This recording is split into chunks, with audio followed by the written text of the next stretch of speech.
What's going on, guys? Alec here from Oz Fury Gaming, here to talk about this week's news, so let's get stuck into it. First of all, on ATV we had 25 must fixes for 3.0. Now, as of the next day on the production schedule, it's down to 20. They must have put out a build that's fixed a lot of stuff, as we can see there with the spike down. Now this is to get 3.0 to Concierge, not to the live servers. I think I want to talk about too was, as of CitizenCon, there's a lot going on, and one of those things which is a really big game changer is the Pioneer from Consolidated Outland Industries. Now this bad boy is going to be at $850 starting point USD, putting the extra taxes, whatever else, depending where you are. So hope you guys are cashed up if you want one. There will be limited number of these ships sold, so it's going to be like a capital ship type sale. So moving on from there, we've had a lot of information in how the ship matrix is changing and how to grasp the concept of ships. So in my last video, guys, I covered the roles of ships, but in this one we're going to be covering the mass, weapon hardpoints, thrusters, and the technical information behind what they're going to be applying to ships. So to start us off with, I've got mass up on the bow. Now mass is important because it basically means how the ships will handle in space and in atmosphere. So this is actually calculated now instead of just guessed, or guesstimated as I like to call it. So you can take the entire volume of the ship, the materials that it's made out of, all this sort of business, and really create a true to scale mass of the ship. So as we can see here on this slide, guys, the way of the land that CIG are allowing for us to understand their method behind their madness, really giving us a good idea that we're not just getting a ship that'll do. No, they're actually taking some time to create a very phenomenal game. Like, we all know that, but it's the little things, in my opinion, that really make this game so special. So like I said, they're calculating the volume, but it's not just the volume of the ship, but it's what you take with you. So for example, certain ships have certain modules. The Retaliator is a really good one. You can put in bombing module, or you can put in a drop pod module. You can put in just crew modules, so people can chill out. Even cargo modules. So this will dictate on how the ships handle. For example, if you're carrying a heavy load all the time, so say the bombs are really heavy, well yeah, you'll be struggling with your weight on that side of things. So FAQs. Will changing the item mass on my ship intentionally or through damage actually have an impact on its flight? And yes, it will. Like I was just talking about, the mass of the ship is a calculated number. It's not just a being. It's not just, they've gone, okay, this is a weight, this is what the gravity is. No, it actually has a mass, so it is not just affected by gravity on planets, but also by the thrusters of your ship and all that sort of business. And the last question, what other aspects of mass have changed outside of ships? And as you can see, there's a nice little read, so you can just pause and have a read of that if you want. So moving on to the next bit, technical information.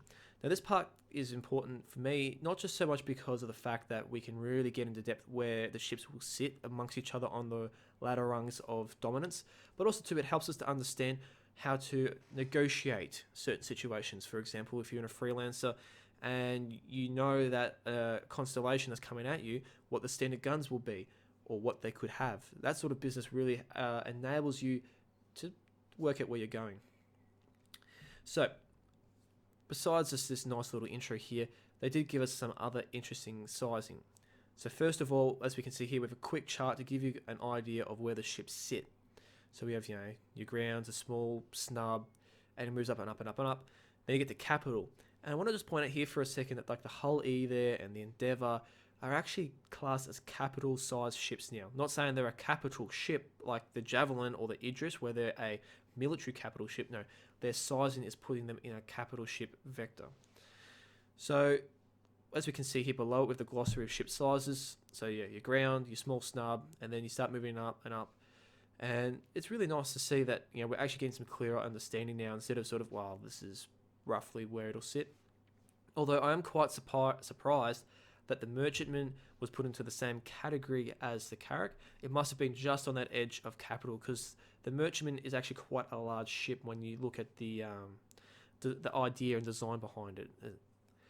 So here we have the mass again and the dimensions, and yet again this will play a huge role in how you take damage as well, and also how you will fit amongst the other ships. So cargo capacity is getting some love here, guys. Going to be actually bringing all the ships up to spec. If you're unaware, the old ships versus new ships, the old ships had like huge amount of cargo capacity compared to these new ships, and it was all out of balance. Next thing is SCM afterburner speed. That's going to get some love so we actually know what speed you'll be doing. And then we have the min-max crew, which would be really handy to actually understand what the minimum crew will be to actually run the ship versus what the max will be for positions, for example, radar, remote turrets, anything like that. So after this, we have a look at maneuvering stats. Now, thrusters will cover this a lot more in depth, but what they talked about here was basically the degrees per second, so how well your ship will maneuver per second in any three-dimensional spacing. This is really important because, for example, if you have a fighter, such as the Sabre versus Super Hornet, it allows you to understand how the maneuvering works. Now, this doesn't take into account, from what I understand, your lag or your like when you start to drift per se. So if you're going straight ahead really fast and you turn left, your ship will still start go in the same direction until it really starts to pick up with the change of velocity. So speaking about thrusters, here we go. So there are three main thrusters. There's main, retro, and VTOL. Now main is obviously your big engines at the back, you know, the big mothers that really get you moving. Your retro are the ones that stop those big mothers, so help you really slow down. And then your VTOL, and that's the one that lets you go up, off, you know, any planetoid, asteroid, whatever, helps you just go basically vertically up. And then as we can see, we have maneuvering thrusters in the next section.